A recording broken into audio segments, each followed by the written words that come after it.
The moment I knew I had already been written out of my own family's story was not at a funeral, or a wedding, or even an argument. It was a phone call that ended too quickly, with my sister saying, "We'll talk later," and never calling back. My name is Eleanor Brooks. I was 34 years old when that happened.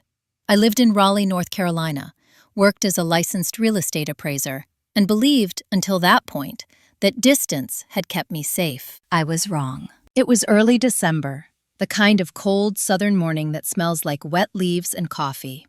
I was reviewing a property file when my phone rang. My sister's name lit up the screen. Olivia Brooks, 2 years younger than me, married, settled. Still very much inside the gravitational pull of our parents. "Hey," she said, breathless, like she was multitasking. "Quick question." I leaned back in my chair. "What's up?" She hesitated. A half-second pause. I would later learn that this pause mattered. "Mom and Dad are finalizing things," she said. "End-of-year stuff." "What kind of things?" I asked. Another pause. Longer this time. "You know," she said lightly. "Paperwork. Estate planning. Dad wants everything neat before Christmas." My fingers tightened around the pen. "Why are you calling me?" Silence.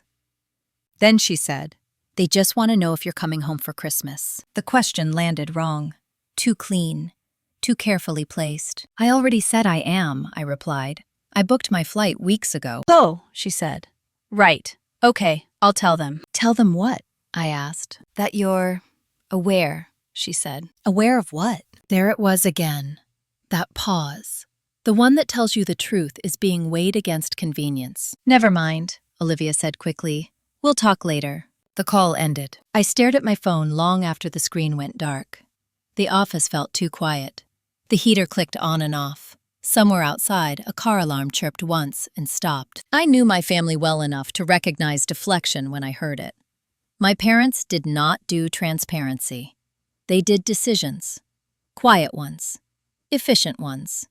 Usually without me. Growing up, I had been the dependable daughter. The one who didn't cause problems.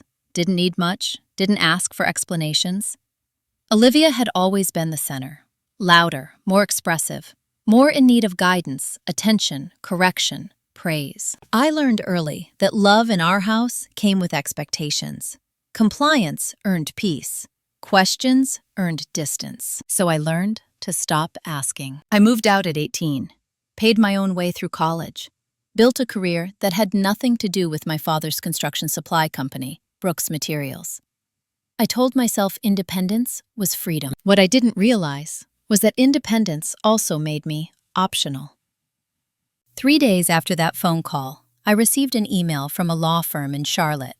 Formal, polite, addressed to me by full name. Subject line: estate planning notification. My stomach dropped before I opened it. The message was brief.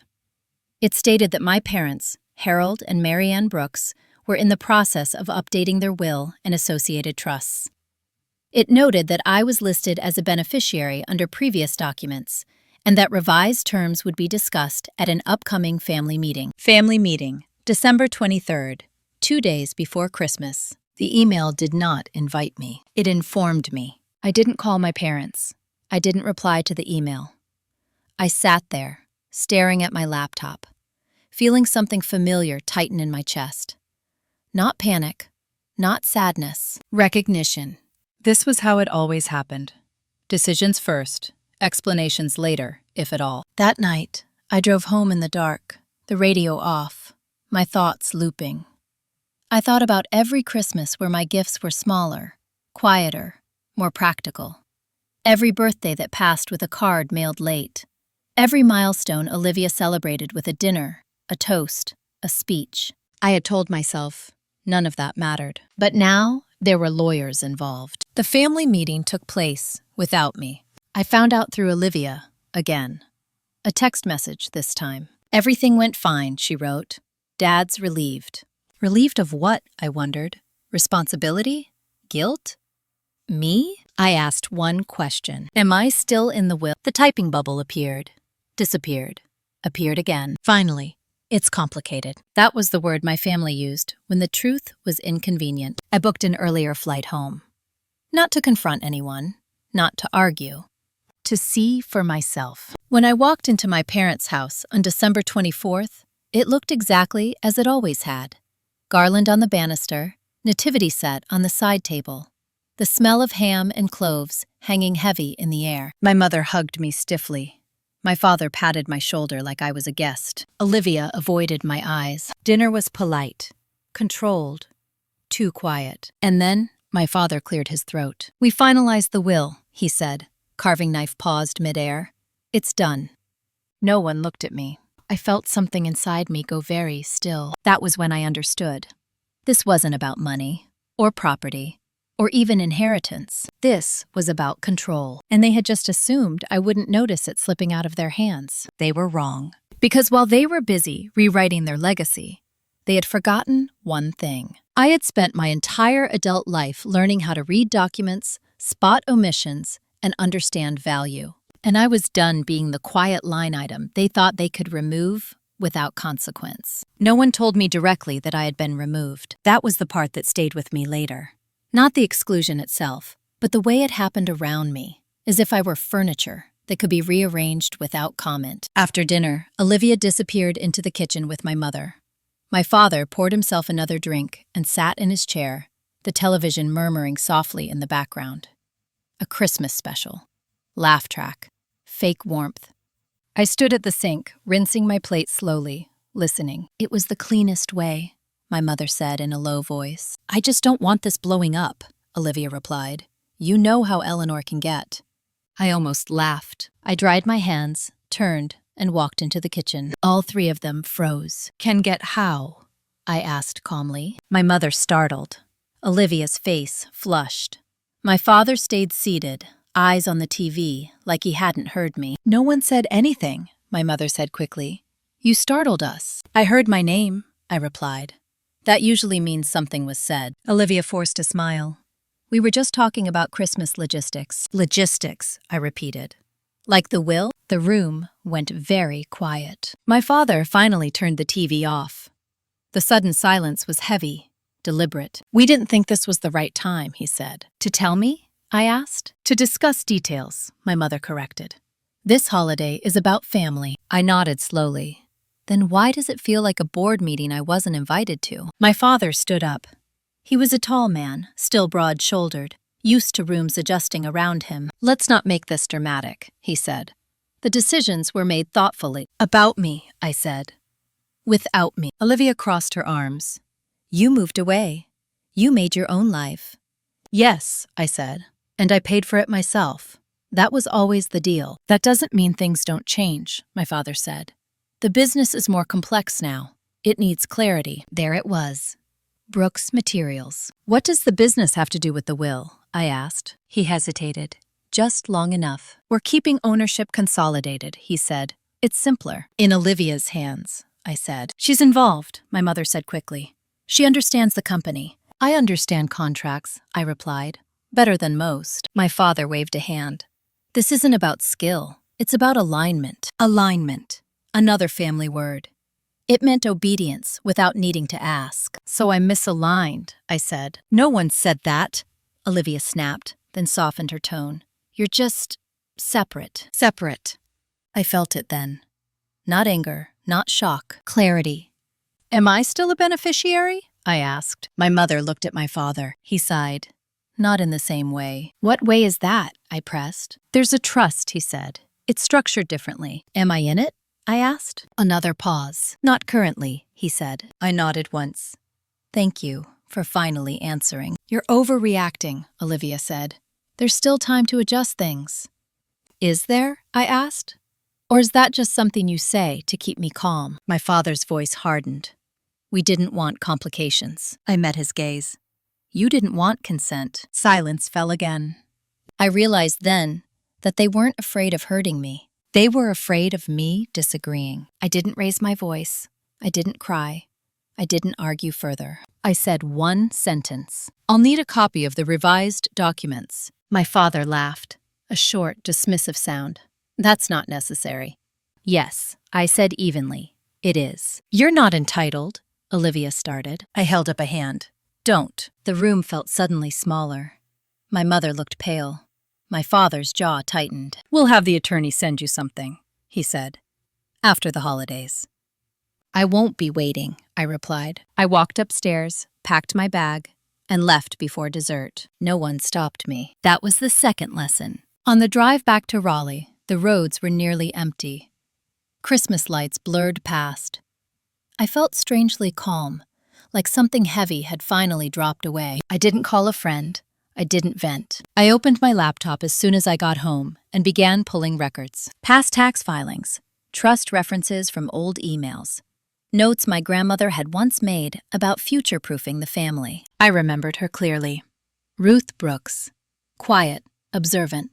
The only person in that house who ever asked me what I wanted. She had died 5 years earlier, or so I had thought. Buried deep in my files was an email from a decade ago, sent after my graduation, from Grandma Ruth. It contained one line I had dismissed at the time. "If they ever forget you, remember, the ledger never does." I stared at the screen. Then I picked up my phone and searched for an attorney. Not a family one who specialized in trusts, inheritance disputes, and corporate entanglements, because whatever my parents thought they had finalized, I was beginning to suspect something important. They had moved too quickly, and people who move quickly usually leave something behind. The attorney I chose was not warm. That mattered to me. Her name was Dana Whitmore. Mid-40s, sharp voice, sharper eyes. Her office sat on the 4th floor of a brick building in downtown Raleigh, the kind of place that didn't advertise, but stayed busy anyway. She didn't ask how I felt. She asked what I had. "Documents," she said, sliding a yellow legal pad toward me. "Emails, old statements, anything that suggests intent." I handed her a folder I had spent the entire weekend assembling. Tax returns my parents had shared years ago, when I co-signed nothing, but was told to stay informed. Trust references, buried in estate summaries. That email from my grandmother. Dana flipped through the papers without expression. "Your parents are careful," she said finally, "but not flawless." "What did they miss?" I asked. She tapped the email from my grandmother. "This." "It's vague," I said. "Vague is not meaningless," Dana replied. "It suggests awareness, possibly planning." She asked about my grandmother, when she died, where, whether she had her own counsel. "She hated conflict," I said. "But she hated control more." Dana nodded once. "That tracks." She leaned back. "Here's what likely happened. Your parents assumed the trust was theirs to restructure because it benefited the business. They counted on silence. Yours." "That's been the pattern," I said. "And you broke it," she said. "Good." She explained the mechanics calmly. My parents could revise their will. That was within their rights. But if a separate trust existed, especially one established by my grandmother, they could not dissolve or alter it without meeting specific conditions. "Conditions like what?" I asked. "Consent," Dana said. "Or proof of impossibility." My stomach tightened. "And if they try to go around that?" "Then they expose themselves," she said. "Legally." She paused, studying me. "But this only works if you're willing to be patient." "I am," I said. "I've been waiting my whole life." Dana almost smiled. The first thing she did was request full documentation from my parents' attorney. Formally. In writing. No emotion attached. The response came 3 days later. Partial. Missing schedules. Redacted sections. References to a trust amendment that wasn't included. Dana circled the omissions in red. "They're hiding something," she said. "Or they've forgotten something exists." That night, Olivia called. Her voice was strained. "Why did a lawyer contact Dad?" "Because I asked her to," I said. "You didn't have to do that," she snapped. "You're escalating." "No," I replied. "I'm clarifying." "You're making this adversarial," she said. I thought about every holiday I had swallowed disappointment. Every conversation I had softened for her comfort. "I didn't choose that," I said. "They did." There was a long pause. "You always do this," she said finally. "Do what?" I asked. "Make everything about principle," she said, "when it's really about feelings." I closed my eyes briefly. If it were about feelings, I'd be crying. I'm not. She hung up on me. A week later, Dana received what my parents' attorney called the complete file. It wasn't. But it was enough. Buried in an appendix was a reference to the Ruth Brooks Educational and Advancement Trust, established 12 years earlier, funded independently, irrevocable. Dana slid the page across her desk toward me. "This," she said, "is why they didn't want you looking too closely." My grandmother had set it up quietly, using proceeds from property she sold without my parents' involvement. The trust language was broad: education, career development, professional independence. It named beneficiaries explicitly: me and Olivia. But here was the detail that made Dana's eyes sharpen. "Disbursement requires notification to all beneficiaries," she read aloud, "and written acknowledgement for any material change." My parents had done neither. "They can't just pretend you don't exist," Dana said. "They already did," I replied. She shook her head. "Not legally." The next move was simple. We sent a notice of interest, a formal declaration that I was asserting my rights as a beneficiary under the trust and requesting an accounting. The response was immediate. My father called me for the first time since Christmas. "You're going too far," he said without greeting. "I'm going exactly far enough," I replied. "This trust was never meant to be used like this," he said. "Used like what?" I asked. "As written?" He exhaled sharply. "Your grandmother didn't understand the business. She understood people," I said, "which is why she planned around you." "That's unfair," he snapped. "No," I said calmly. "It's accurate. You're going to fracture this family," he said. I thought about that for a moment.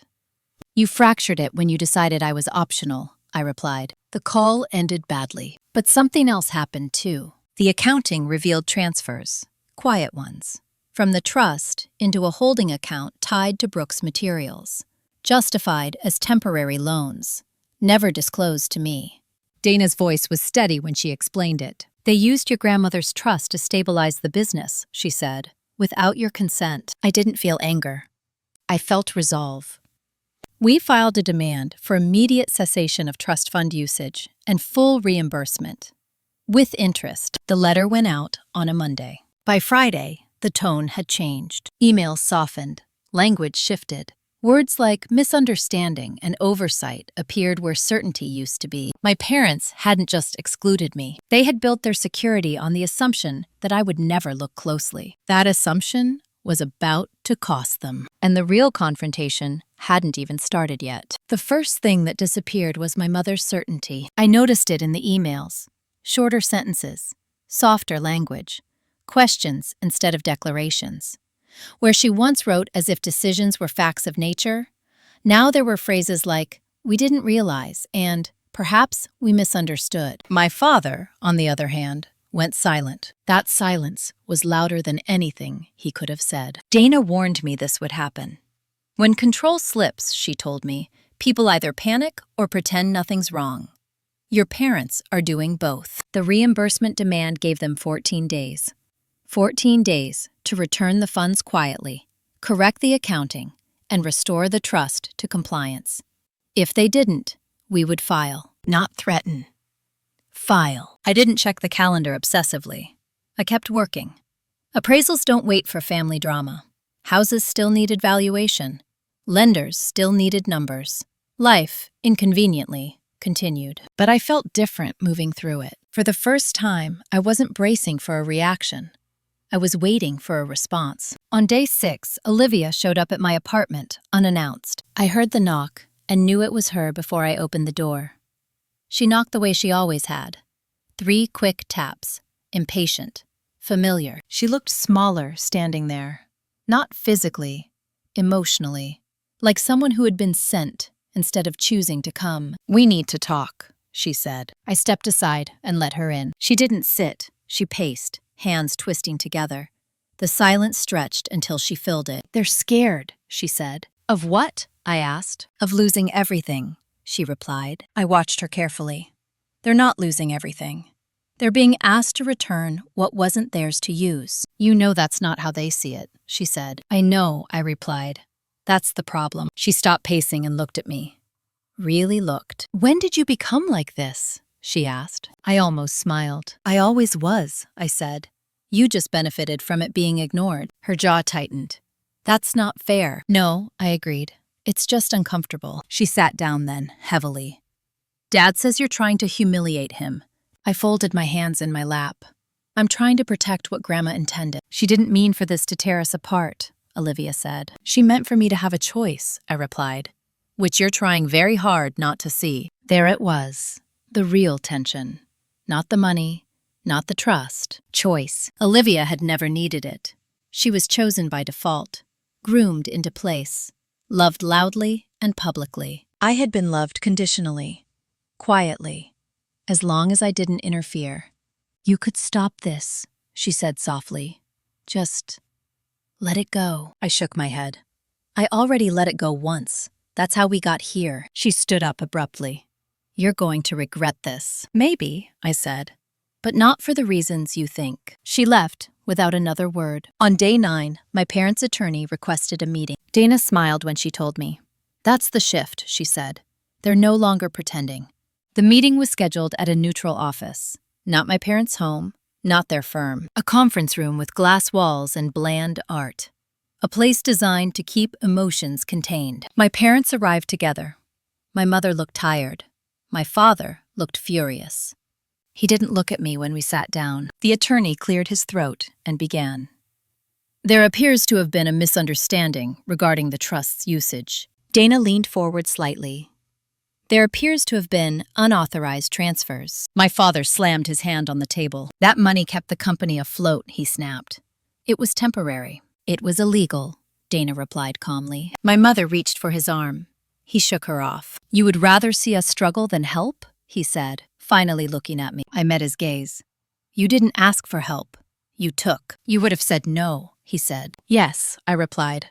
"That's why you didn't ask." The room fell silent. This was the moment I had expected to feel vindicated, or angry, or sad. I felt none of those things. I felt steady. The attorney spoke again, carefully. "We're prepared to return the funds with interest, contingent on a revised understanding moving forward." Dana glanced at me. I nodded. "Good," she said. "Then we'll also need a written acknowledgement of the trust terms and a commitment to notify all beneficiaries of any future action." My father scoffed. "You're treating us like criminals." "No," I said. "I'm treating you like adults." That landed. My mother's eyes filled with tears. "We never meant to hurt you." I looked at her gently. Intent doesn't erase impact. The meeting ended without resolution, but with movement. They agreed to return the funds. They did not agree to apologize. That was fine.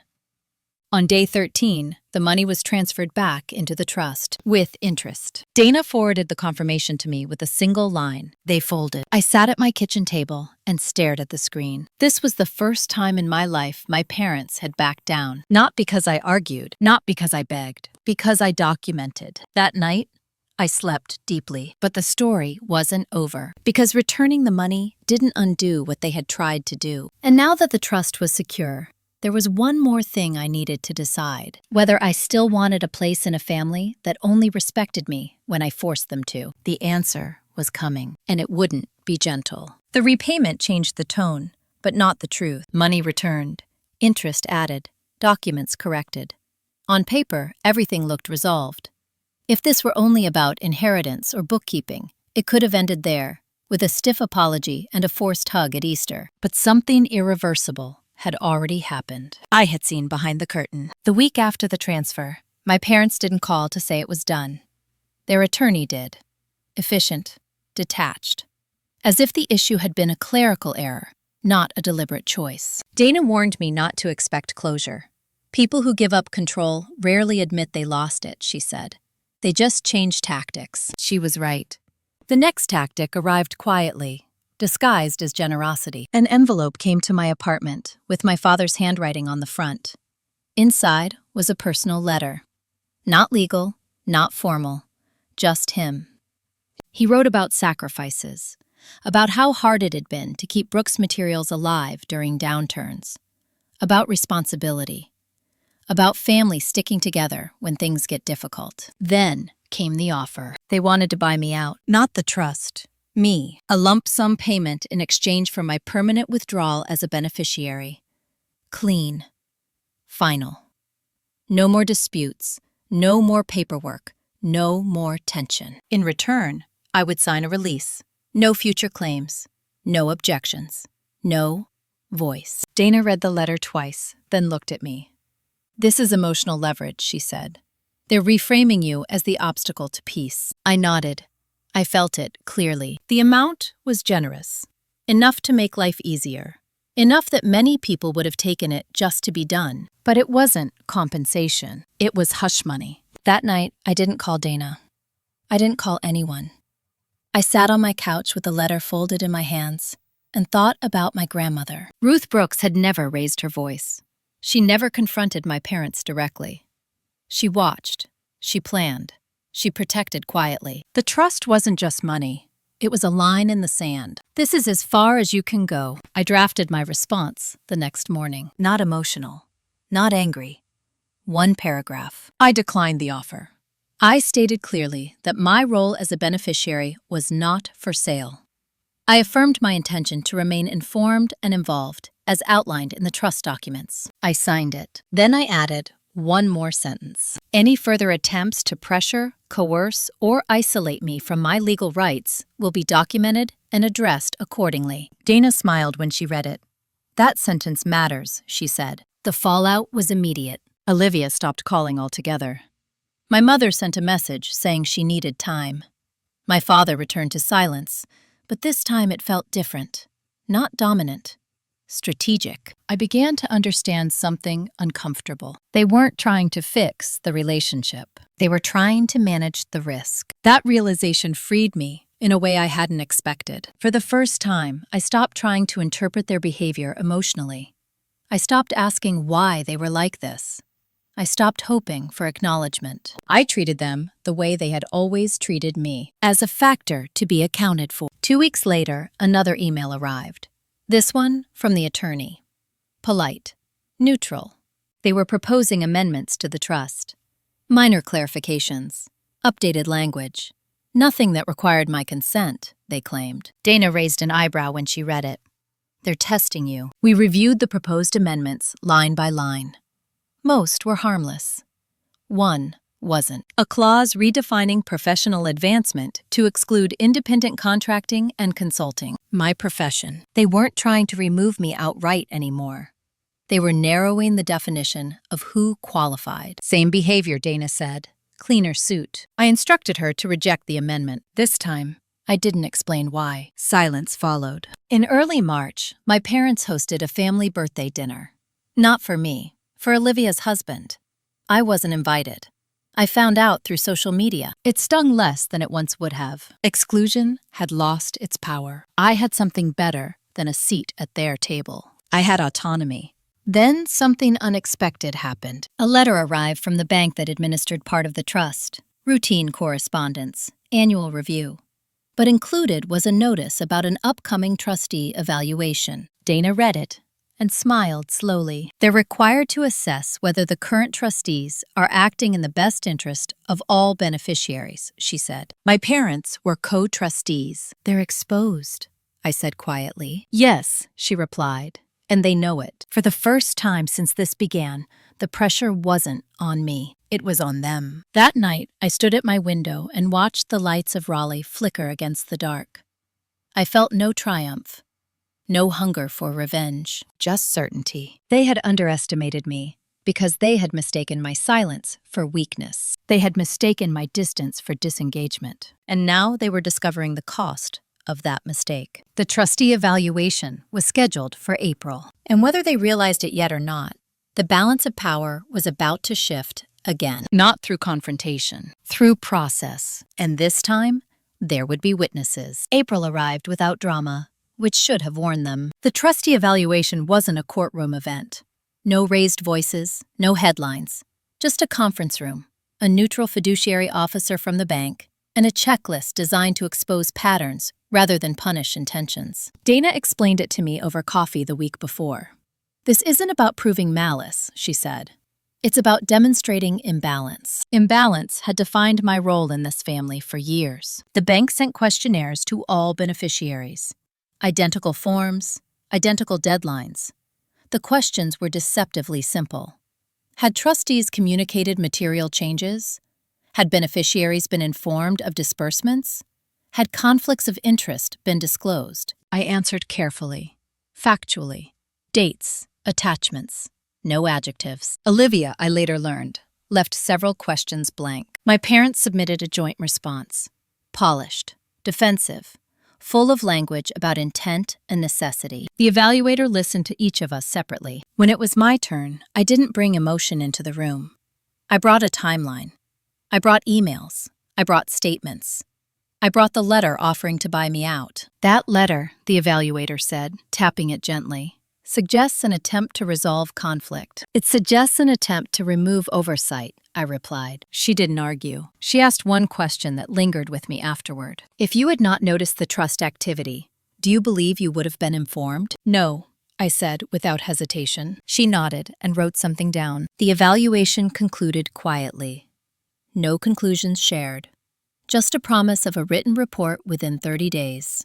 The waiting didn't bother me. I had stopped living reactively. In the meantime, something shifted at Brooks Materials. A former colleague reached out to me privately, someone I hadn't spoken to in years. He congratulated me on a recent appraisal report I had published for a municipal project. Then, hesitantly, he asked if I had heard about the internal audit. What audit? I asked. The one the board commissioned after discovering inter-account transfers that hadn't been properly disclosed. My parents hadn't just used the trust. They had blurred lines elsewhere, too. The family business had always operated on informal authority. My father's word carried more weight than policy. That worked until someone outside the family started asking questions. Those questions were now being asked. My father called me that evening. Not angry, not accusatory, measured. They're looking into things that don't concern you, he said. Everything concerning the trust concerns me, I replied. This is going to hurt the company, he said. The company hurt itself, I replied. Silence stretched. You're enjoying this, he said. I thought about it carefully before answering. No, I said. I'm finished with it. That seemed to confuse him more than anger ever had. A week later, the trustee report arrived. Dana and I read it together. The findings were clear. Not criminal, not scandalous, but negligent. Failure to disclose, conflict of interest, inadequate communication. Recommendations followed. Appointment of an independent co-trustee. Mandatory quarterly reporting to all beneficiaries. My parents were no longer the sole gatekeepers. Dana closed the folder and looked at me. This is structural change, she said. It lasts. I felt a quiet release settle in my chest. That night, my mother sent me a message. We never thought it would come to this. I stared at the words for a long time. Then I typed back. Neither did Grandma. That's why she planned. She didn't reply. The next morning, I received a notice from the bank, confirming the appointment of the independent trustee, a woman named Margaret Ellis. Decades of experience. No connection to my family. Professional. Neutral. Unmovable. Exactly what my grandmother would have wanted. Olivia finally called that afternoon. Her voice was raw. They're blaming you, she said. I know, I replied. You could have stopped, she said. You could have taken the money. And let them keep doing this to you too? I asked. She didn't answer. I'm not your enemy, I said gently. I'm just no longer your shield. She cried then, quietly, not performative. Real. I don't know how to live without them deciding everything, she whispered. I understood that fear better than she realized. You'll learn, I said. Or you won't. But it won't be my sacrifice anymore. We ended the call without resolution. I wasn't looking for reconciliation. I was looking for permanence. The structures were in place now. Oversight, accountability, boundaries that didn't depend on my presence or mood. For the first time, I could step back without losing ground. And that was when the final test arrived. Not from my parents, from myself. Because once control shifts, the question is no longer how to survive it. It's what you do with the freedom that follows. Freedom didn't feel the way I had imagined it would. There was no rush, no surge of relief, no cinematic moment where everything suddenly made sense. What I felt instead was disorientation, like stepping off a moving walkway and realizing my legs had been compensating for years without me noticing. For the first time since Christmas, nothing required my response. No deadlines, no letters, no meetings. The trust was stabilized. Oversight was in place. The independent trustee had assumed her role with quiet efficiency. My parents were constrained by process in a way they had never been before. And suddenly, there was nothing left to push against. That was unsettling. I had spent months in a state of alertness, waiting for the next maneuver. When it didn't come, I found myself checking my email more often than necessary, scanning messages for tone, reading between lines that weren't there. Dana noticed it before I did. "You don't need to stay in this posture," she said during our final scheduled check-in. "You've done what you came to do." I nodded, but didn't fully believe her, because what I had done wasn't just protect a trust. I had exposed a system, and systems don't like being exposed. The first sign that something was still shifting came from an unexpected place. The bank trustee, Margaret Ellis, requested a brief call. "Routine," she assured me. "Just alignment." Her voice was calm, professional. She didn't waste words. "I want to be clear," she said. "My role is to administer the trust impartially.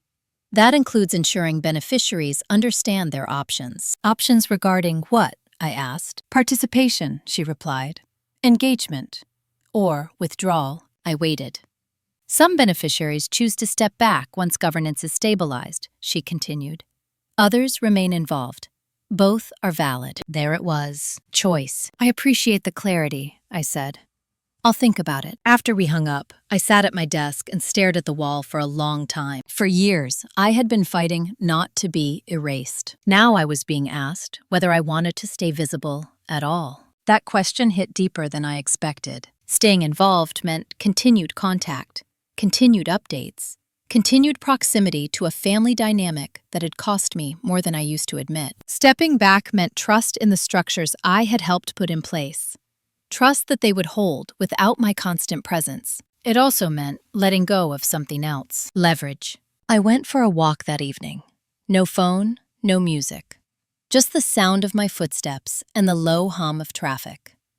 I thought about my grandmother again, about how she had lived quietly, observantly, never demanding credit. She had protected me without inserting herself into conflict. Maybe that was the model I had been missing. The next week, I made a decision. I informed Margaret that I would remain a beneficiary, but would not participate in discretionary discussions beyond required disclosures. I requested that all communication be handled formally and in writing. I wasn't disappearing. I was stepping out of the line of fire. The reaction was immediate. My parents didn't call, but the atmosphere shifted. I heard about it secondhand, through someone who still worked at Brooks Materials. My father had been asked to justify several past decisions during a board review. Without full control of the trust, his authority no longer went unquestioned. People were asking for documentation where deference used to suffice. That pressure didn't come from me. That mattered.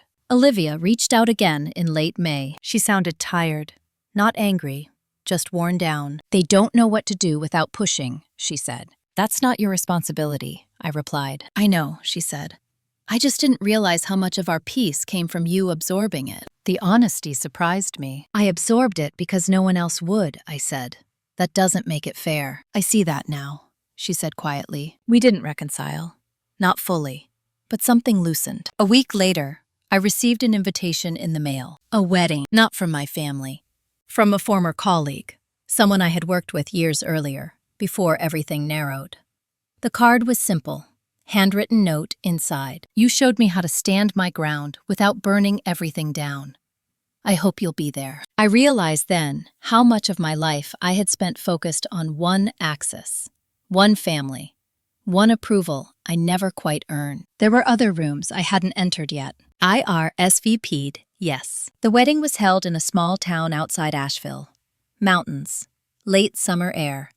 No one there knew my history. No one asked about my parents. I was just Eleanor, a guest, a friend. I laughed more that weekend than I had in months. When I returned home, there was a message waiting from my mother. "Your father wants to know if you'll be home for Thanksgiving." I read it once, then again. Then I typed a response. "I won't be attending this year. I hope you enjoy the holiday." No explanation. No apology. She replied hours later. Okay, that was it. No guilt, no follow-up.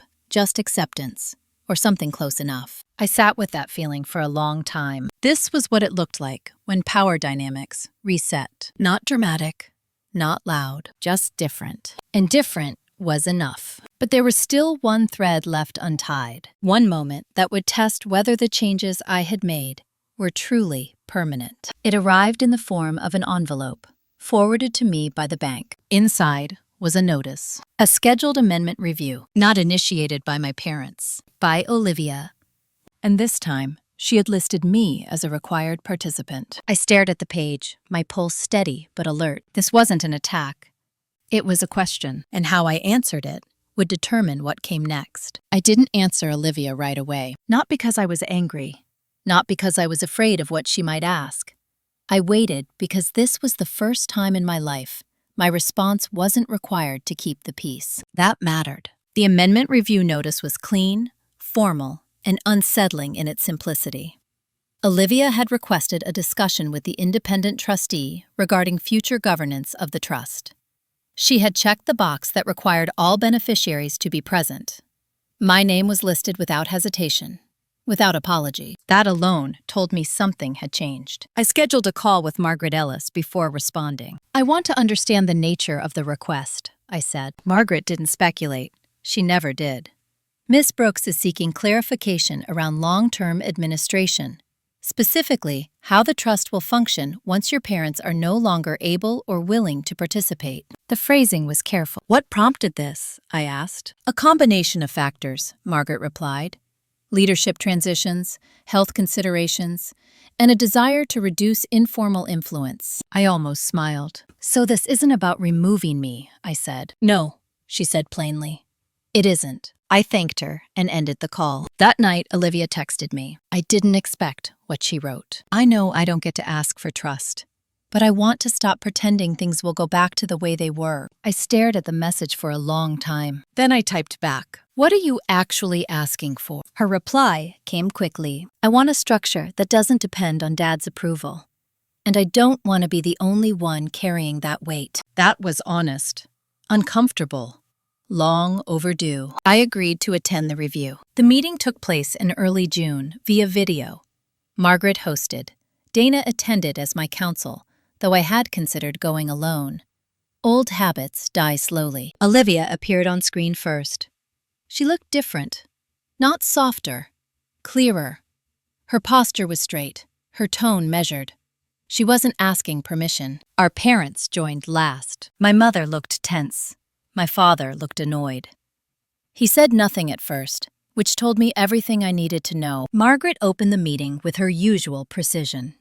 This review was requested to discuss future administration and to ensure alignment with the trust's original intent. She looked directly at Olivia.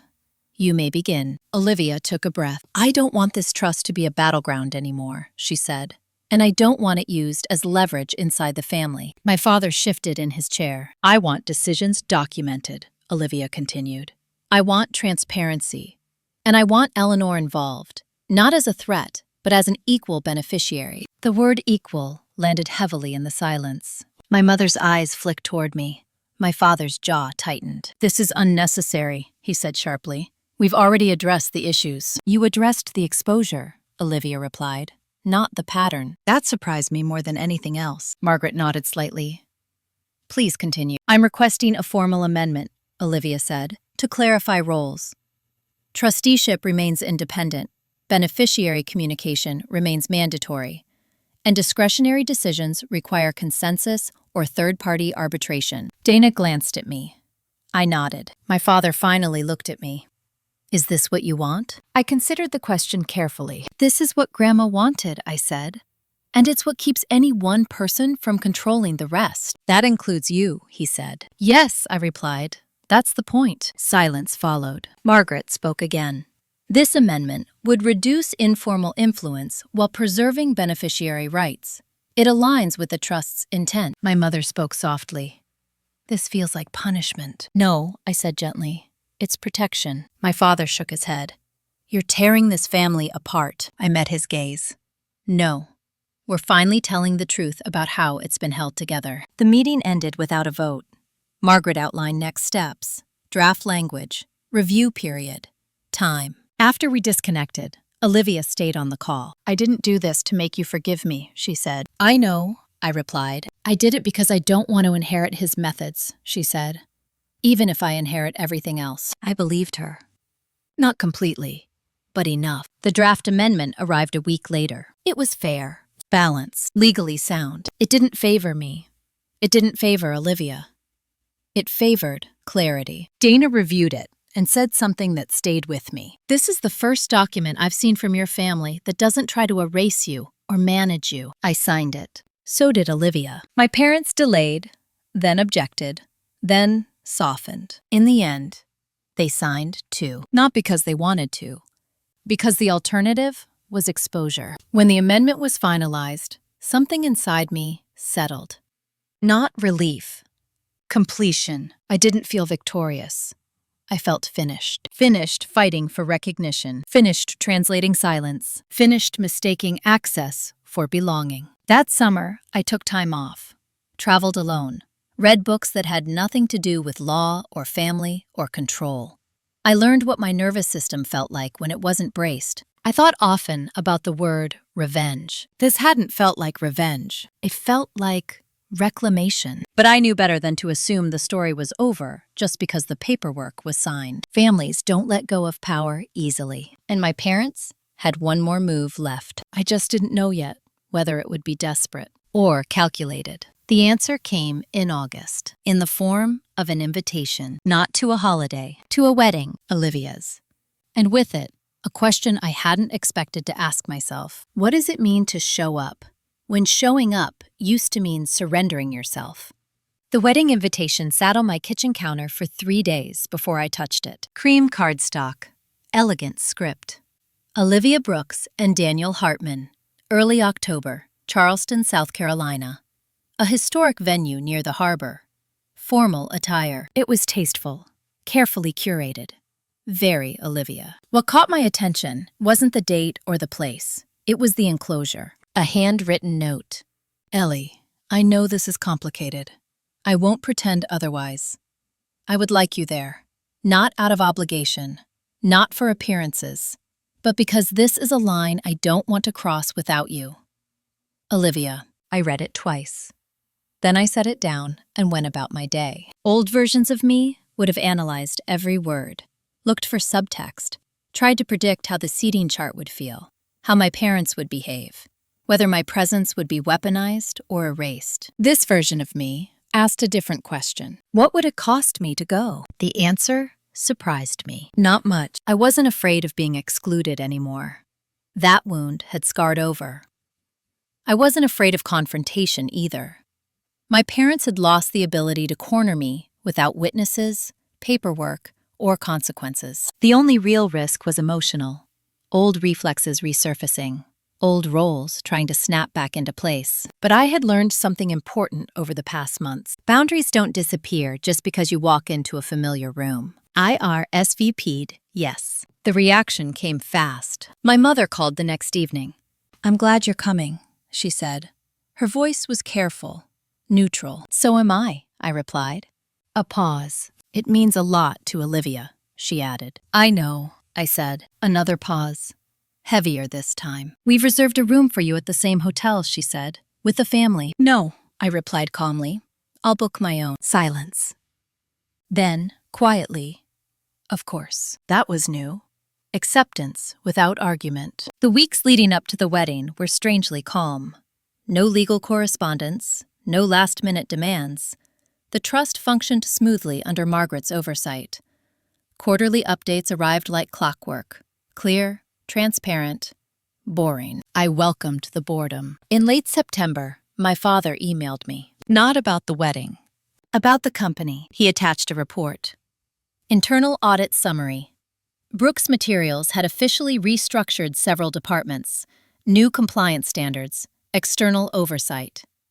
Language that mirrored the trust reforms almost exactly. At the bottom of the email, one line. We should have done this years ago. No apology, no ownership, but acknowledgement. I didn't reply. I flew to Charleston on the Thursday afternoon. The city was warm, the air heavy with salt and late summer heat.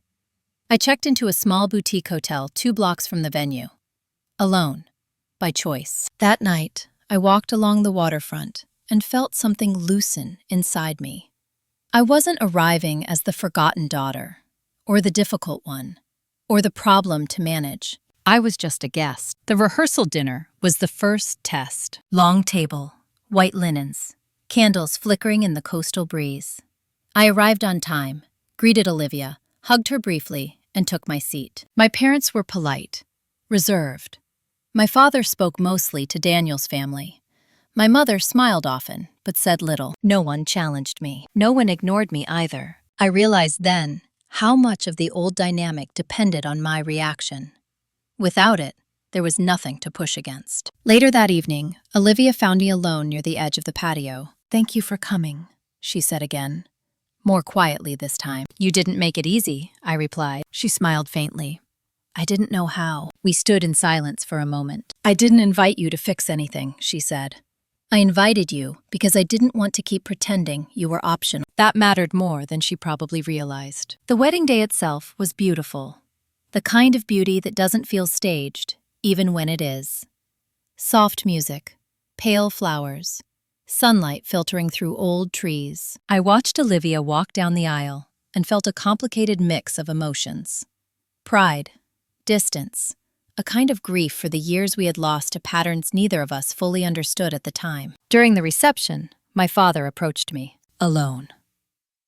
"I'm glad you came," he said. "I'm glad I did too," I replied. He nodded, as if considering something, then said, "Your grandmother would have liked this." I believed that. "She would have," I said. He hesitated. "You've changed things." "Yes," I replied. "I have." He didn't argue.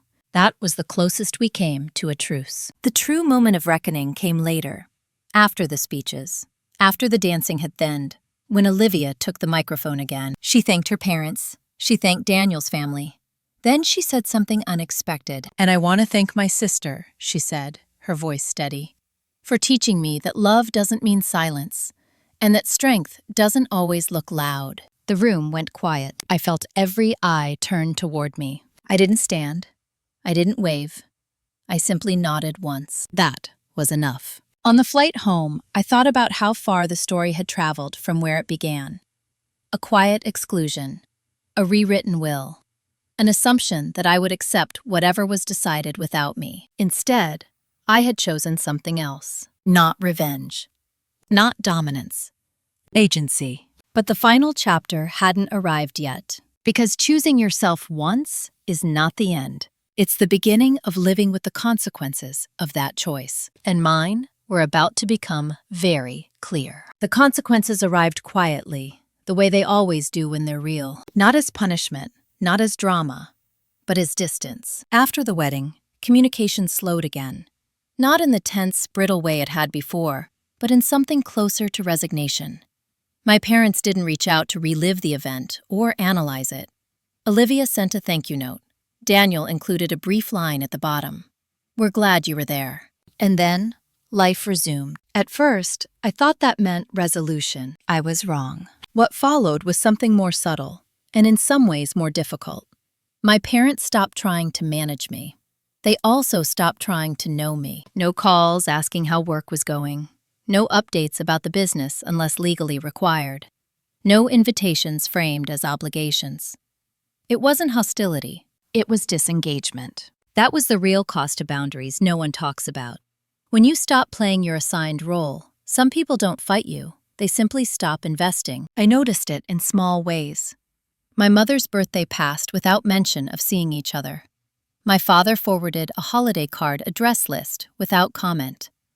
Olivia sent photos occasionally, but without the long captions she used to write. The family machine had adjusted, without me in it. I told myself I was fine with that. Most days I was. But there were moments, late at night or early in the morning, when the quiet felt heavier than conflict ever had. Conflict at least acknowledged presence. Silence did not. Dana and I met for lunch in October, weeks after the wedding. "You're grieving," she said matter-of-factly, halfway through her salad. "I'm not," I replied automatically. She raised an eyebrow. "You are, just not for what you think." I didn't argue. "You're not grieving the family you had," she continued.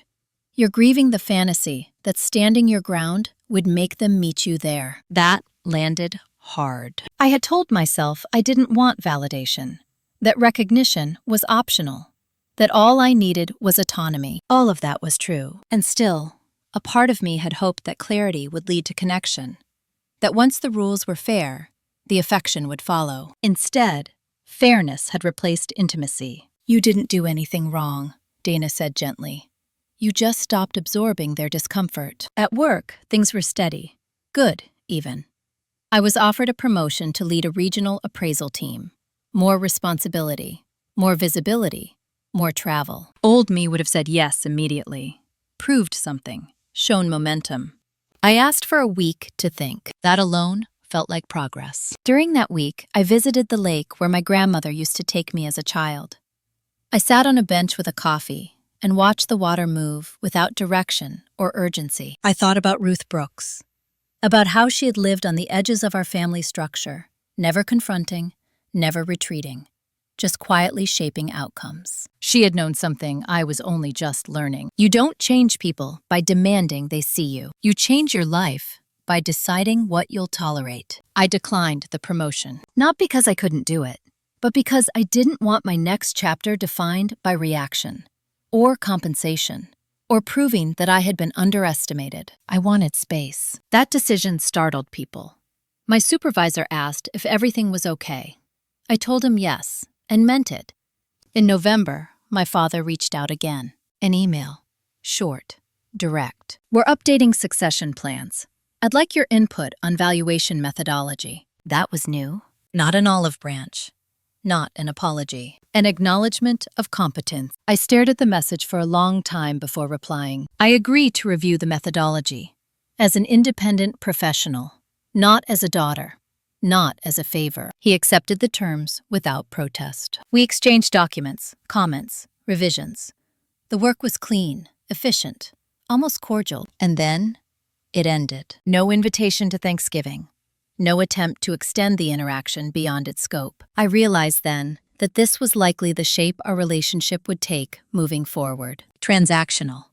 Respectful. Limited. Once, that would have broken my heart. Now, it felt like the natural outcome of choosing myself. Thanksgiving came and went quietly. I cooked for myself, took a long walk, called a friend, watched a movie I'd already seen. I didn't miss the table. What I missed was the idea that I belonged there by default. That idea had died months earlier. I was only now catching up to it, emotionally. In early December, Margaret Ellis sent out the annual trust summary. Clean numbers, no irregularities, no notes of concern. At the bottom of the report, one line caught my attention. Beneficiary participation remained stable. No anticipated changes. That was it. No drama, no footnotes. Stability. I closed the file and leaned back in my chair. This was what it looked like when things actually ended. Not with a confrontation, with acceptance. There was one more holiday coming. Christmas. The anniversary of the moment everything had started. My mother sent a message. "We'll be in Florida this year. I hope you have a nice holiday," I replied. "You too," and meant it. I decorated my apartment simply. A small tree, white lights, no ornaments from childhood. No heirlooms. Just what I chose. On Christmas Eve, I poured myself a glass of wine and sat by the window, watching the city glow. I thought about the year behind me. The exclusion, the betrayal, the documents, the lawyers, the slow, steady reclamation of my agency. I hadn't won in the way stories usually frame victory, but I had changed the terms. And that was enough. Or so I thought. Because the final realization hadn't arrived yet. It came later that night, quietly, as I turned off the lights and prepared for sleep. The understanding that would close the loop. Not about my family. About me, and what it truly means to move on. The realization didn't arrive all at once. It came in fragments, over days, the way truth usually does when it isn't trying to impress you. It started the morning after Christmas. I woke later than usual, sunlight spilling across the floor. My apartment quiet in a way that felt intentional rather than lonely. I made coffee and didn't reach for my phone immediately. That alone told me something had shifted. There were no messages waiting, no follow-ups, no emotional cleanup required. And for the first time, I noticed how much of my energy had always been spent anticipating aftermath. I had lived for years in a state of readiness. Ready to explain myself, ready to soften a boundary, ready to step in when things became uncomfortable for everyone else. Now there was nothing to brace against. That was when I understood what freedom actually costs. Not money, not distance, identity. When you stop being the fixer, the quiet one, the reasonable one, you have to decide who you are without the contrast. In early January, my mother mailed me a box. No note, no explanation. Inside were old things. Childhood drawings, a few photos, a sweater I had left behind years ago. Objects without context, returned like unclaimed property. I held the sweater in my hands for a long time. It still smelled faintly like her house. Lemon cleaner and fabric softener. This wasn't reconciliation. It was inventory. I didn't feel angry. I felt oddly grateful. She was letting go in the only language she knew. I donated the sweater, kept the drawings. Threw away nothing in haste. At work, my supervisor followed up about the promotion I had declined. "Are you sure?" he asked. "This would put you on a different track." "I'm already on one," I replied. He nodded slowly, then surprised me. "That's usually the answer people arrive at after they take the job." I smiled. "I'm early." I took on fewer projects, chose them more carefully, said no without explanation. Watched how people responded when I didn't overextend. Most adapted, a few drifted away. I was learning the difference between being needed and being valued. Olivia called in mid-January, not about family, about herself. "I'm thinking of changing jobs," she said. "I don't know who I am outside of Dad's expectations." I listened, didn't advise, didn't solve. When she finished, she said, "You're different now." "So are you," I replied. She laughed softly. "I guess that's contagious." We didn't talk about the trust, or the will, or the past. That felt like progress. In February, my father sent another email. Short, direct. "The board has asked me to step back from day-to-day operations. I'll be transitioning out by summer." I read it twice. This was not framed as blame or consequence, just fact. I realized then that what I had done hadn't destroyed anything. It had exposed what could no longer be sustained. Control without consent. Authority without accountability. Those structures don't collapse because someone fights them. They collapse because they are outdated. I replied with one line. "I hope the transition brings you peace." He didn't respond, and that was okay. The trust continued to function smoothly. Margaret's updates were uneventful. Olivia and I both complied with requests promptly. My parents followed procedure without commentary. What had once been a source of tension had become administrative, predictable, neutral. I understood then that the trust had fulfilled its real purpose. It had not given me leverage. It had given me distance. By March, the anniversary of my grandmother's death passed quietly. I visited the lake again, brought flowers, sat alone. I spoke out loud this time. "Thank you for seeing me." The wind moved across the water. No response. I didn't need one.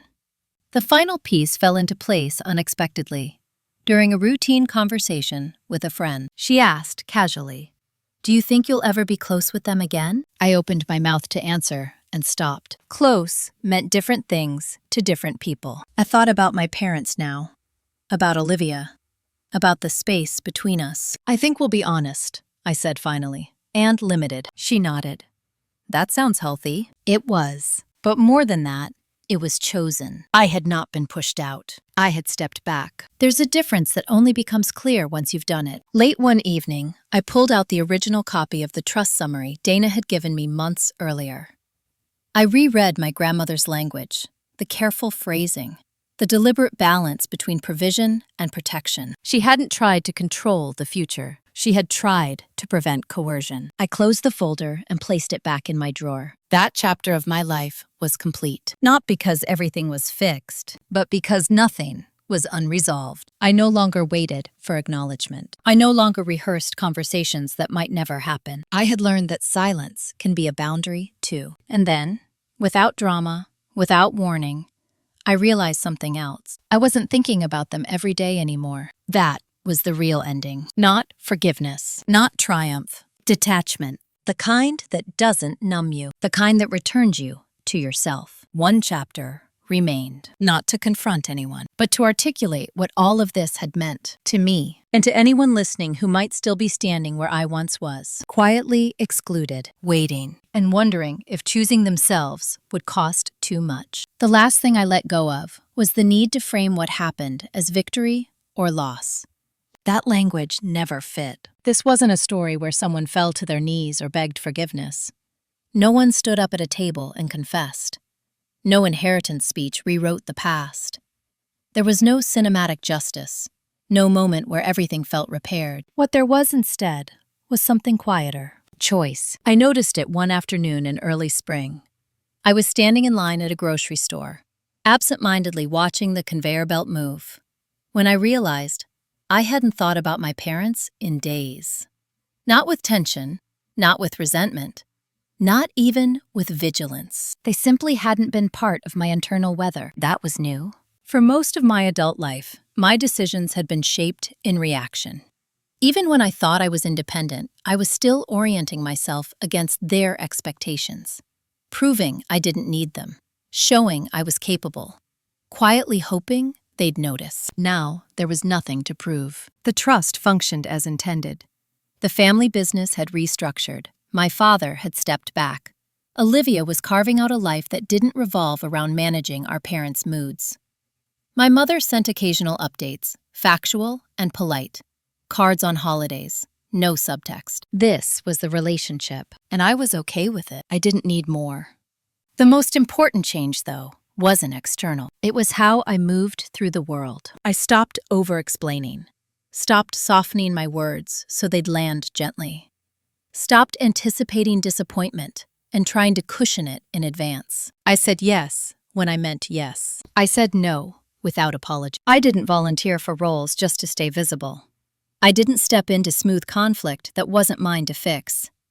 When something felt off, I trusted that feeling instead of overriding it. That was the real inheritance my grandmother had left me. Not money, agency. I thought often about the first night this all began.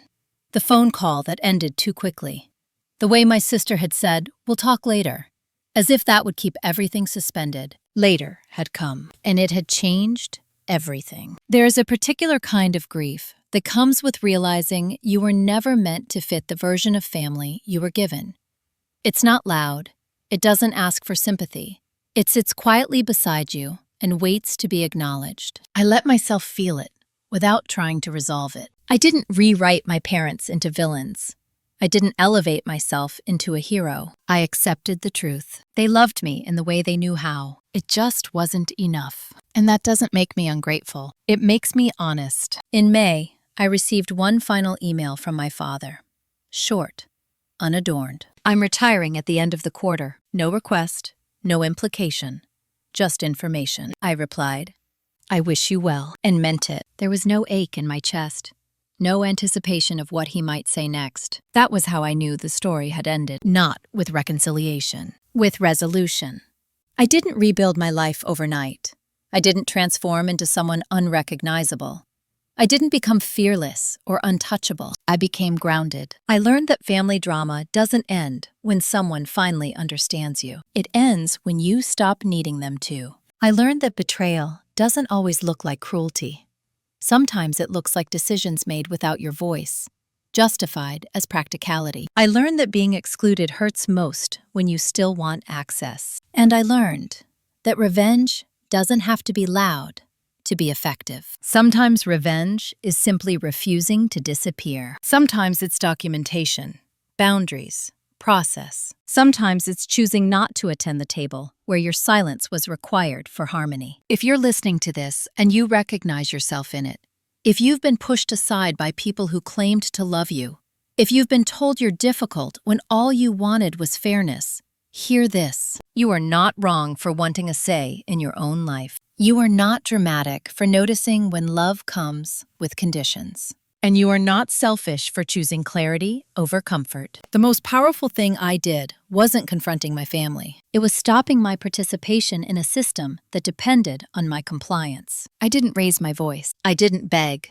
I read the documents. I called a lawyer. I stood still long enough for the truth to surface. And when the tables turned, not because I flipped them, but because they were never stable to begin with, I stepped away. Not to punish, not to prove, but to live. If this story resonated with you, if you've lived a version of it, share your experience in the comments.